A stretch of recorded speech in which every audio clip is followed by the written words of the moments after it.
Hello everyone. In this video we are going to see about the elements of communication.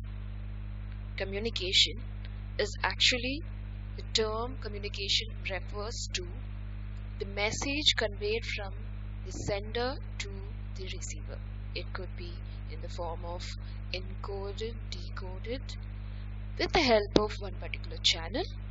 Okay, what does it takes to communicate with another person? How are we communicating even when we aren't using words?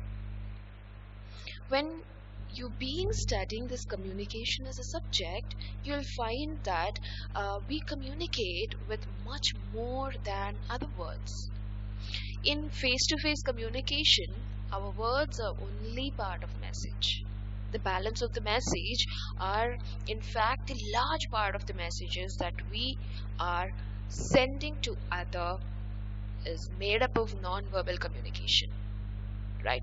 So in this session we are going to see the different elements of communication.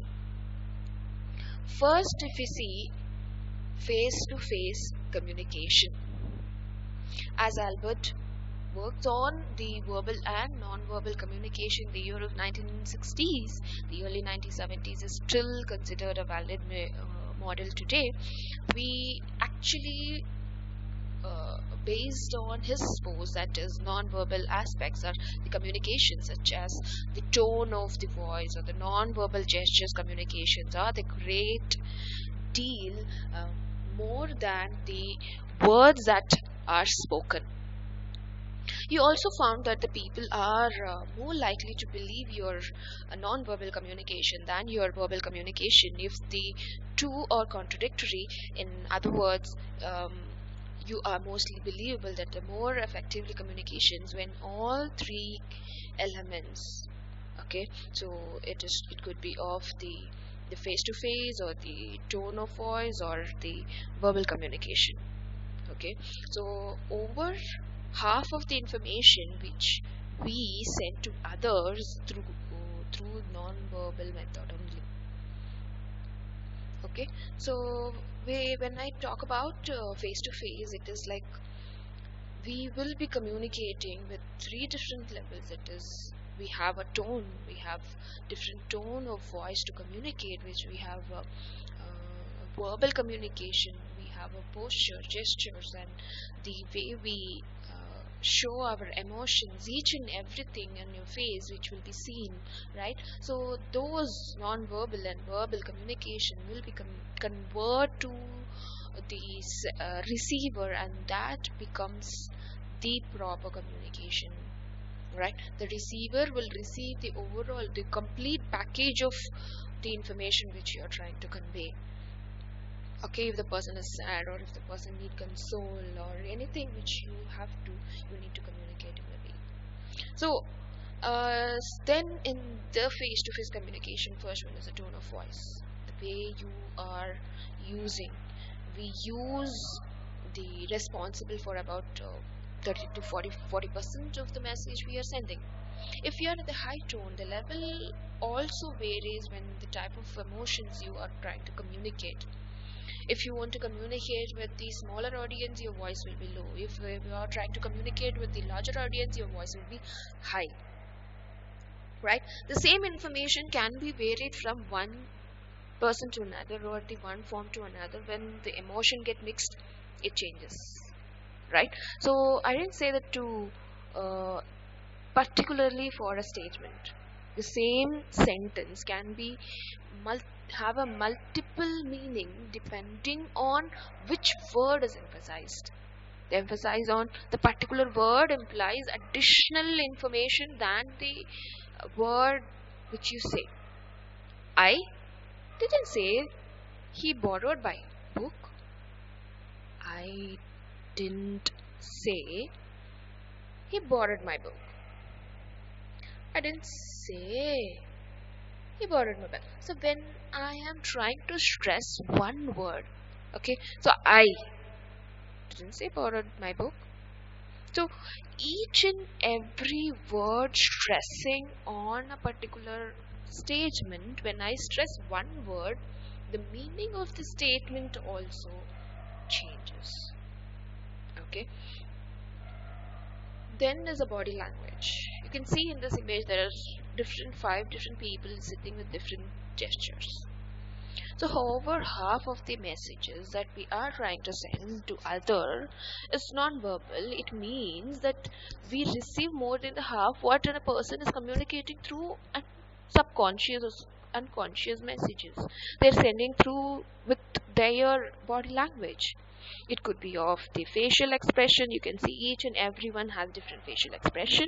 The way they are sitting, the way they are using their probs or the hands, the gestures of their arms, or the eye contact. Each one of them are looking at different directions, and the breath rate will be different. The what is their motto will be different. Depends on that also the language which they are trying to, what the message they are trying to say. Here, the first person you can see he's holding on the neck. Means he's bored. He's bored to wait. The second person, she got annoyed. Another person, she is admiring the location.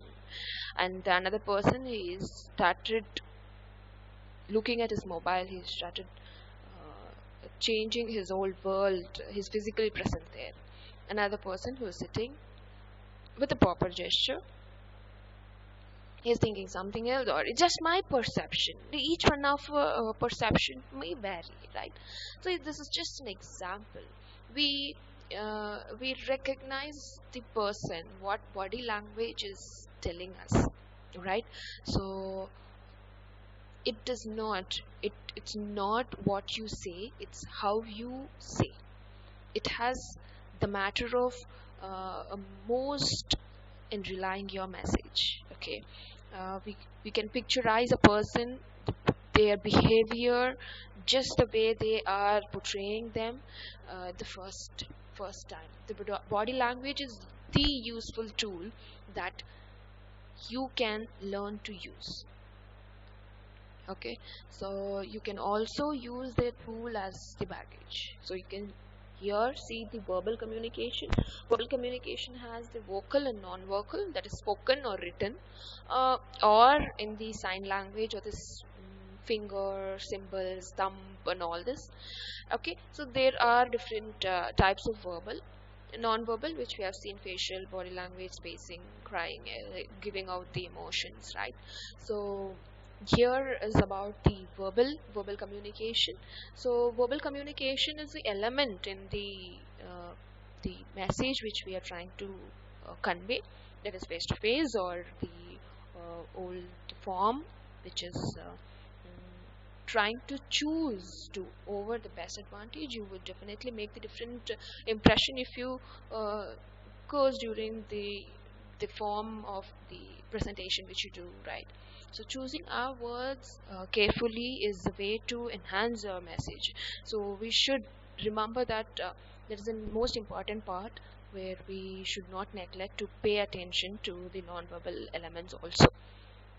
So you have to be more careful when you are communicating, when you are giving out the words, when you are communicating with, you will communicate with different tone and different forms with your friends, and different statements and the form with your faculties, right? So the same way you will not be communicating with an outsider who is unknown to you. So you have different forms to communicate with the person you know or unknown. So you might think that the talking on the phone call or sending over the message with a quick email is excellent time of framing. This things is times which you, when it is true. For example, when confirming the specific facts on a simple questions, but for many communication needs the verbal communications, you need to personally meet them, right? So few situations might of your friend can, like, you have to go and meet them to console them. Just a message is not necessary, you will go and meet them, right? So whenever you're busy and your friend can understand, only thumb you send is more than enough. And when they really need you and they think that please call me immediately. That time you're just sending thumb and no response. Does not mean that you are giving a proper response to that person. So they will not even get back to you whenever you need. So you have to be more careful when you are communicating verbally.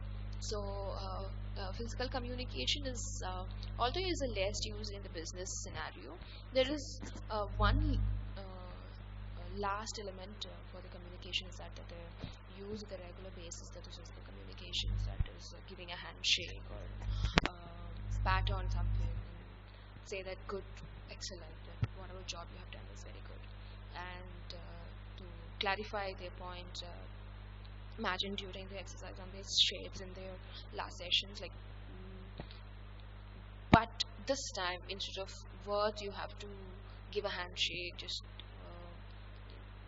give a person doing the drawing or the direction, the motions, or the pen physically, or you will end up with something that you're closer to the particular picture which I have shown. So you should actually be having a different gestures and the hidden languages which says here in this, if you're nervous, how you look and how you behave, and if you're hiding something, what, because your hands are inside the pocket, and if you're genuine and confident, you will be smiling and you will have the proper gesture. And you can see here if the person is insecure, and if the legs are widened, it is also like arrogant. So these are the things which you need to be very careful when you are presenting yourself professionally. At last you can see that person is lying, it means that that face expression will change and want to leave. That's why they are that they are keeping their leg away, and they're just trying to move away from the place. And you can see the hands closed here, it means closed minded or something like that. So this is actually the physical communication part of it. In the next session we will see the communication styles, how it exactly works. Each one of us have the style of communicating that is unique. Some of us are talkative, some of us are extroverts, while others are quiet and reserved. Some of us are unspoken, while others are less likely to share their opinion in the public. So there are different type of people, but communication is leading to the barrier of communication success. So this particular style will be having different ways to communicate, so which we will be seeing in the next session. Thanks for watching this video. Thank you all. Bye bye.